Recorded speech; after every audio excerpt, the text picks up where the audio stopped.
Hi, I am Sharisma, and I am one of the co-chairs of the Episcopal Community Service. And I'm Joan Mason. We're the co-chairs of the Advisory Council formed to get Episcopal Community Services, or as we call it, ECS, established in our diocese. We are living in very difficult times. Those who were struggling before the pandemic may now be in serious trouble. When Bishop Stokes first came to the Diocese of New Jersey, he discovered that the needs in the diocese were extraordinary and diverse, but that there was no diocesan-wide plan to address these needs or the injustices that caused them. Our congregations do enormous work to meet human needs, but many of these church programs are underfunded, under-resourced, and we also lack cohesion as a diocesan community. We're not in it together. The bishop prayed and dreamed about this for some time, and his vision is now coming alive. What we're building here will become vitally important in the life of our diocese. Together, through the congregations of our diocese, we can make a significant difference. Look at the stats for food insecurity and homelessness. 1.2 million are hungry in our state, including 400,000 children. Out of 800,000 homeless in New Jersey, 49% are minorities. Those are heartbreaking numbers. The Diocese of New Jersey is establishing ECS at this extraordinary time in our nation's history to expand our capacity to meet these needs, while advocating for systemic change. Our baptismal covenant asks us two questions specific to this task. Will you seek and serve Christ in all persons, loving your neighbor as yourself? And will you strive for justice and peace among all people and respect the dignity of every human being? To both of these questions, we respond with a powerful commitment.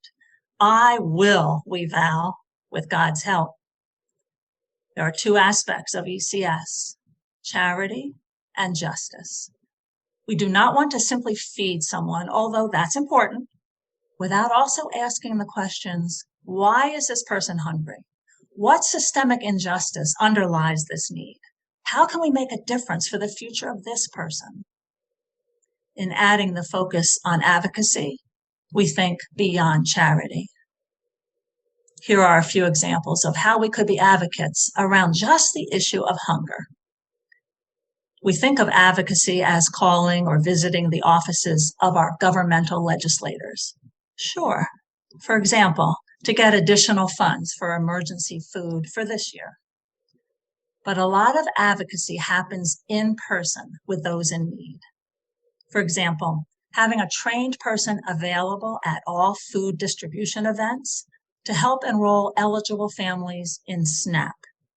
That stands for Supplemental Nutrition Assistance Program, which was formerly food stamps. Well, ECS could provide training for this.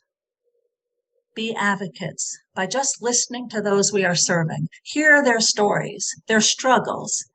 Be an advocate for change for them. Many of you are familiar with Jubilee ministry. 32 of our congregations are designated Jubilee sites. The principles of Jubilee are foundational to ECS. We are called to both charity and justice for the glory of God. We have identified hunger and homeless as immediate priorities, but we recognize the urgent need for justice in other areas too, like employment, childcare, education, healthcare, immigration, equal protection under the law, a healthy environment, and more. There are 5 key components. We just spoke about the importance of Jubilee principles, which undergird all that we do. The others are fundraising. We will be asking all to participate to help expand our capacity to meet needs in the communities impacted by our congregations. Resources distribution, awarding actual grants to do this ministry.